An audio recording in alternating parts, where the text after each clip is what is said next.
My name is Polly. I was sitting at the top of the stairs, just out of sight. I could hear them in the kitchen, their voices all tangled up like a bunch of knotted shoelaces. Mom and Frank, the guy who swooped into our lives like some kind of low-rent Superman, minus the cape and all the good stuff. Frank, she's my daughter, I heard Mom say, a tremble sneaking into her voice like it was trying to tiptoe around him. Look, Sheila, I didn't sign up for this, you know? It's bad enough I gotta deal with this place being a mess and you're cooking. He grumbled so loudly, I could hear his words clear as day. Now I got my own kid on the way, and I need to think about that, not this. Say it, Mom dared him, quieter now. Say what you mean, Frank. He snorted. Not this leech you got hanging on us. What is she, huh? Just a mouth to feed. Someone I got no bond with. She's just gotta go. Mom exhaled long and sorrowful, like the air itself was heavy with regret. But where would she go? I felt like my heart was a punching bag, and Frank was the kind of guy who didn't know when to stop swinging.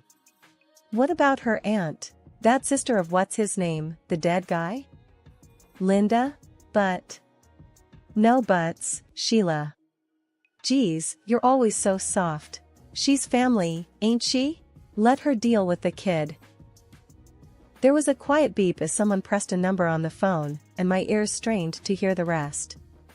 Yeah, hi Linda? Frank here. Yeah, you're about to do me a solid. Got a bit of a situation. Well, no, not a health thing.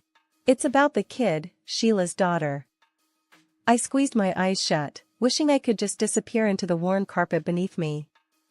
Yes, Polly, Frank's voice was gruff, impatient. Look, here's the deal. She's coming to live with you. What? Nah, don't worry about it. She's practically invisible anyway.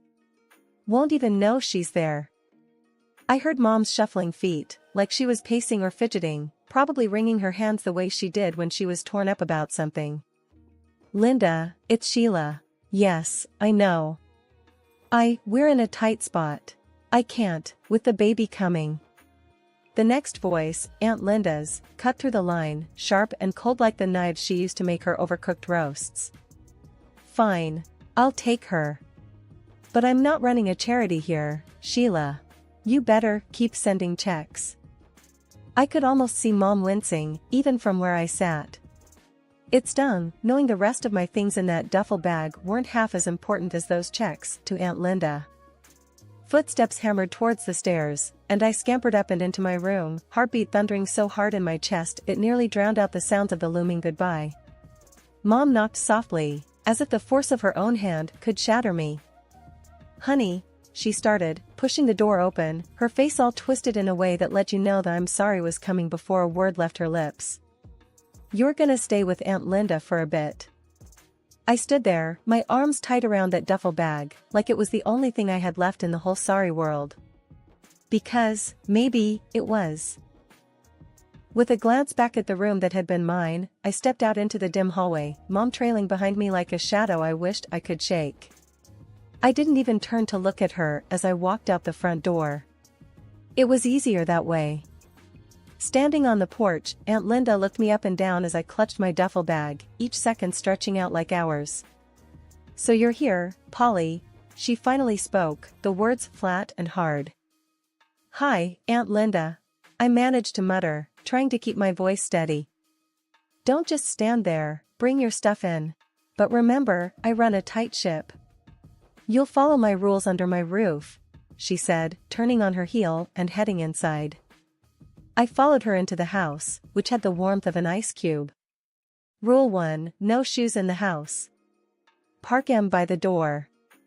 And don't you dare drag in any dirt. I keep a clean home. I nodded, slipping off my sneakers and leaving them neatly by the entrance. Rule 2, lights out by 9 on school nights. I won't have any late-night gallivanting or nonsense, she continued, ticking off her rules on her fingers as she went. Okay, I said, my voice barely above a whisper. Rule 3, don't talk back. Don't question me. Just do as you're told, quick and without fuss. Her house was like a museum, everything in its place and nothing out of line. The living room looked barely lived in. Plastic covers clung to the sofas, and I'd bet my last dollar they'd never been sat on. Aunt Linda caught my gaze and snapped, "Those are for protection, not for sitting. God help you if I catch a crease in them." I just nodded again, trying to take it all in. A few days in and it felt like I was walking on eggshells that were rigged to explode. I spent my time trying to be invisible, hoping that'd save me from her sharp tongue. One day, I slipped up. I spilled a bit of milk on the counter. Quick as I could, I wiped it up, but not quick enough. "What's this, a puddle?" Aunt Linda had appeared like a whisper, and her voice was like thunder. "Wasting food and making a mess." "I got it, Aunt Linda. It's clean now." I showed her the rag, trying to prove it was just a small spill. "You think sorry and a rag fixes everything? You think I have the time and money to waste on your clumsiness?" "No, I started, but she cut me off with a wave of her hand. Like I needed more problems. "Your mom sends you here like I got nothing better to do," she grumbled. "Even your own mom didn't want you, so why should I?" Her words hit me square in the chest. I stood there, jaw tight, swallowing the hurt because crying wouldn't change a thing. I knew arguing would only make it worse. The rules were clear, and Aunt Linda was the kind who never bent them. Not for anyone. "Sorry, won't happen again," was all I could get out. "You're right, it won't. Because if something like this happens again, we're gonna have a bigger problem, you hear me?" Loud and clear, I answered. My voice sounded small, even to my own ears. Dinner was a silent affair. Aunt Linda liked eating without the sound of anyone else's breathing, it seemed. I tried to chew quietly, making every move deliberate, wishing I could just disappear into my room already. Days bled into weeks and weeks into months, each as unremarkable as the last, until one afternoon. I was sitting on the carpet in my room, the one with the faded wallpaper peeling at the corners. My room at Aunt Linda's was just another box in the stack, nothing like my old one back at Mom's. With Aunt Linda at the grocery store, I grabbed the cordless phone from its cradle in the living room.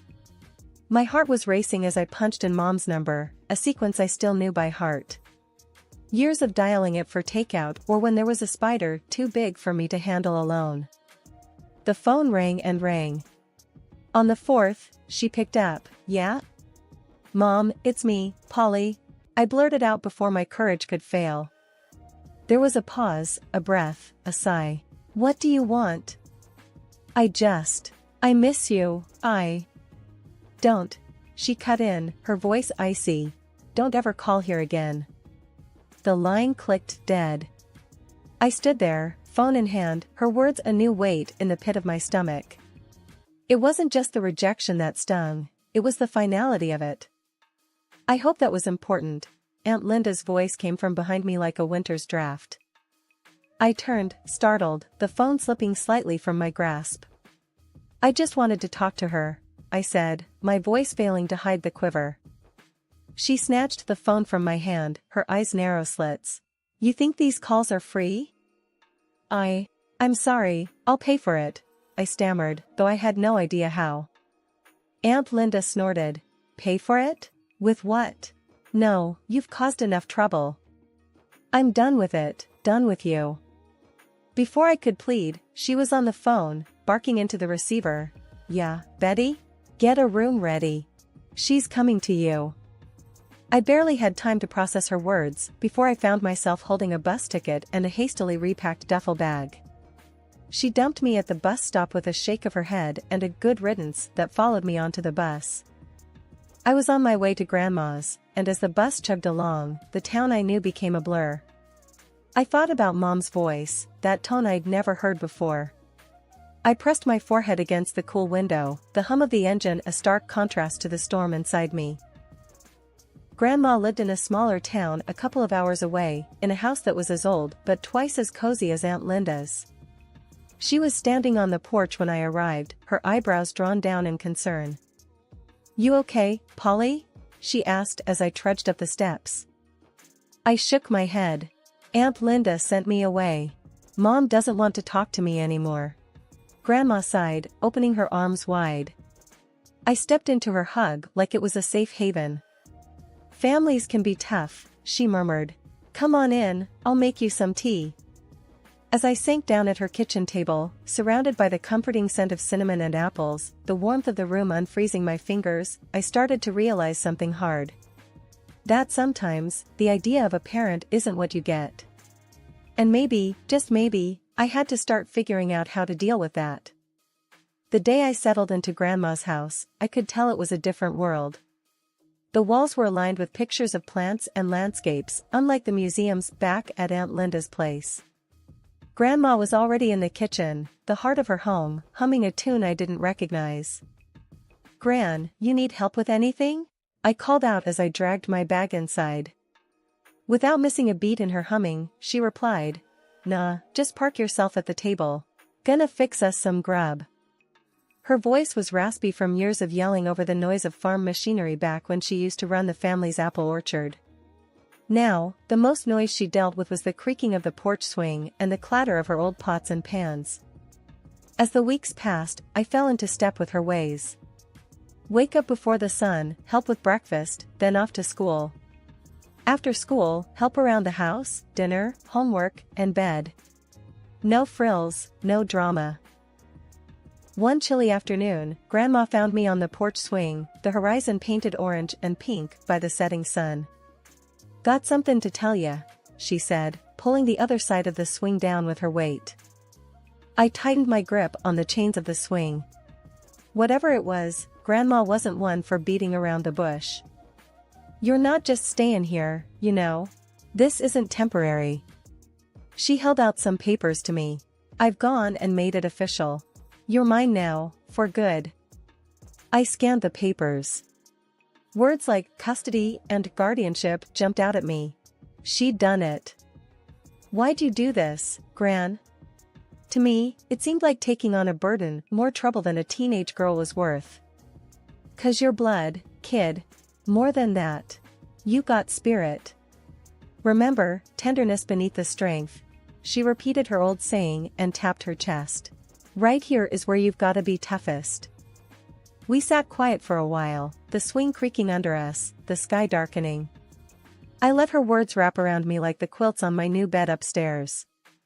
"Thanks, Gran," I finally said. That was all. Thanks. It sounded lame even to my own ears. "Well, don't thank me yet. You'll be pulling extra weeds tomorrow, make no mistake." Her tone was playful, but I knew she'd hold me to it. Sitting on the swing now, a few days after my sweet 16, I could see that Grandma's house wasn't just a haven. It was a starting line. And with her backing, I was finally ready to run my race.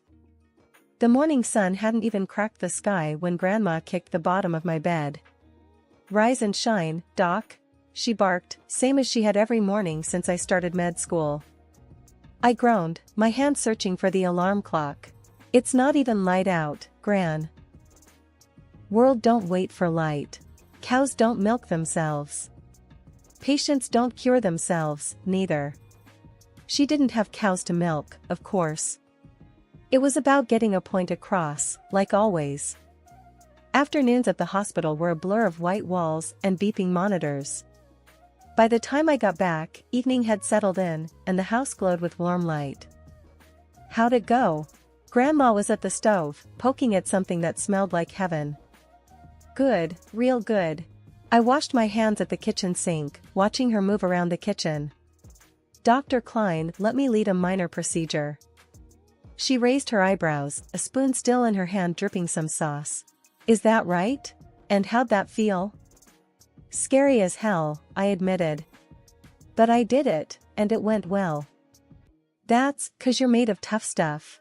She plated the food and set it on the small kitchen table. "Earned your stripes today, huh?" "Feels like it," I agreed, diving into dinner. Afterward, we sat on the porch, me with a textbook, her with her knitting. The night was quiet, the only sound the crickets and the occasional turn of a page or click of needles. "Thinkin' of Ted?" she asked out of the blue. Ted was the first boy I brought home, a lifetime ago it seemed. Not much time for that. I didn't even glance up from my book. Relationships took time and energy I didn't have. You make time for what's important, she countered. There's more to life than just work and study. I sighed. Maybe after my residency, Gran. She nodded, knowing that was the best I could offer right then. Just remember, life's short. I smiled at her words, thinking how many times I'd heard just that. Never forget, you got more to give than just being a good doctor. Got a heart that needs sharing too. It was in this simple way that she kept my feet on the ground, reminding me there was a world outside medicine, and one day, I'd be a part of that too. We didn't talk much after that. The night wrapped around us, a blanket of peace as I pondered a future that seemed both exciting and terrifying. As the clock ticked towards tomorrow, I knew one thing for sure, whatever the future held, I'd face it head-on. Just like Grandma taught me. I should have known when Gran missed breakfast for the third day straight.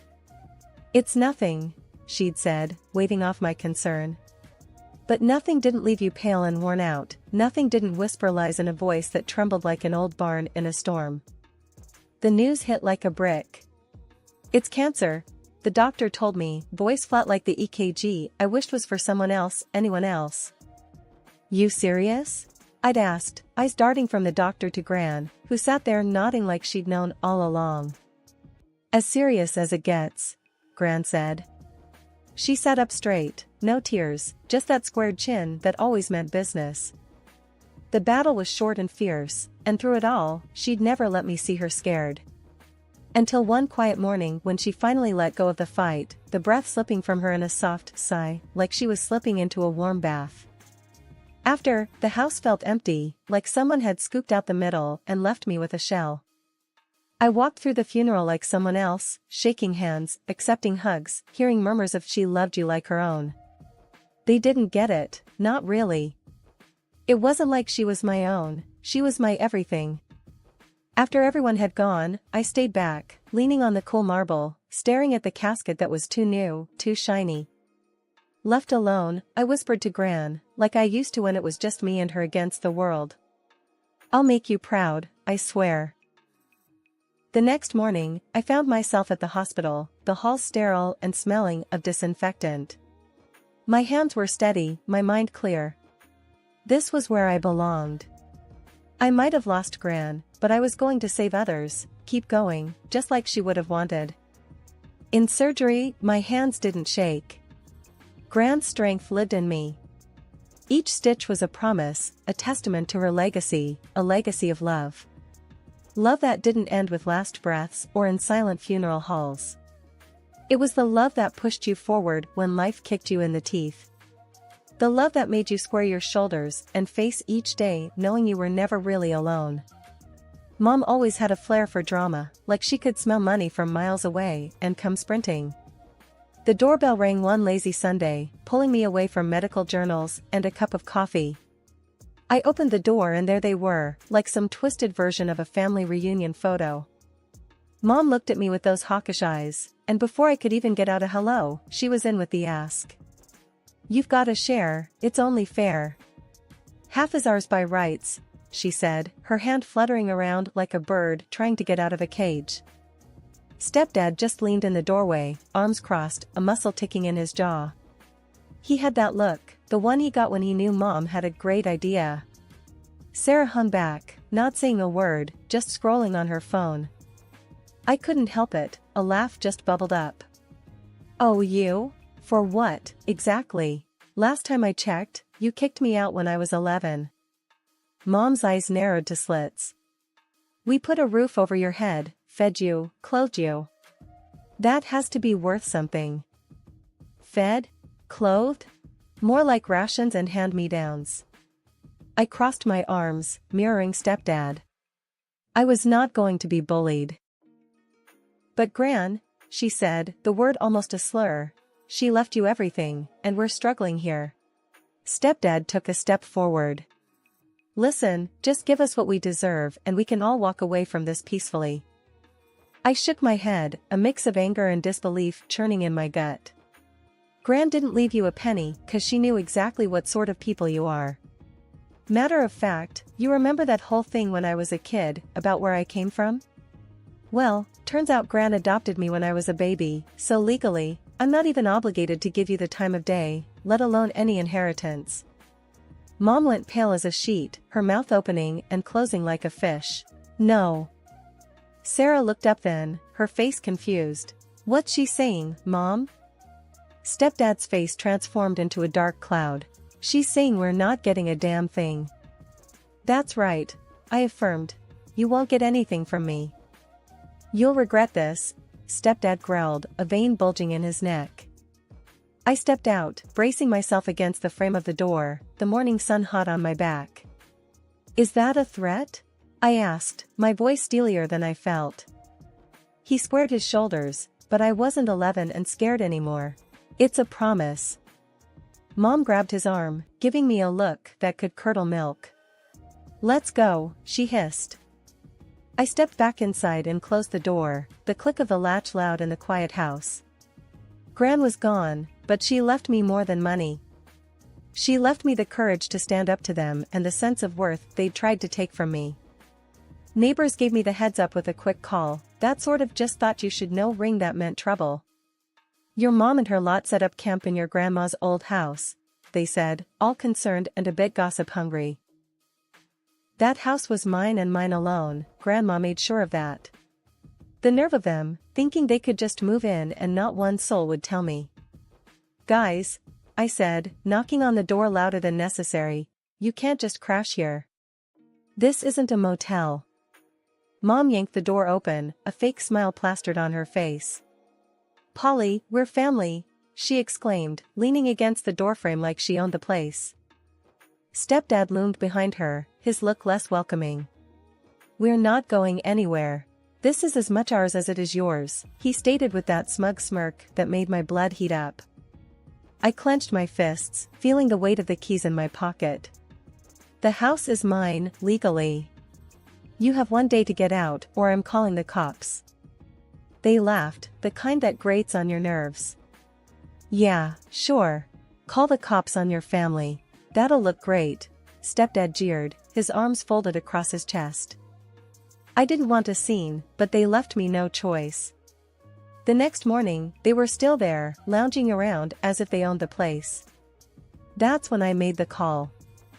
When the cops rolled up, I could almost taste the sour change in the air.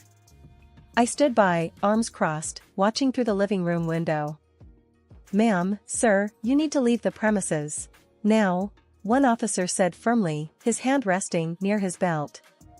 But she's my daughter, Mom tried to plead, her voice shifting to desperation. And I'm her stepdad, added Stepdad, that tick in his jaw back like a storm warning. Doesn't matter. You don't own this house and the owner wants you out, the second cop chimed in, stepping forward. They'd finally stopped laughing. I could see the realization dawning on their faces, the reality that they couldn't bulldoze their way through life anymore. I didn't budge until their car was a speck in the distance and then turned to face the empty house. It felt like taking a deep breath after being underwater too long. It was quiet, the kind of peace that comes when a storm has passed and left clear skies in its wake. Stepping into the house, the air felt different, lighter.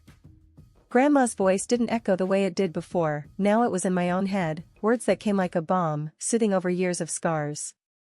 With each step, I started to reclaim the space. The kitchen, where Grandma taught me to bake, the living room, where she healed my teenage heartaches with ice cream and tough love, and her bedroom, where she'd say prayers that I'd find my way in a world that could be cruel and unforgiving. I made coffee, the aroma filling the space, binding me to this house, this moment. Sitting at the kitchen table, I raised my cup to the new day. Justice served, and served well.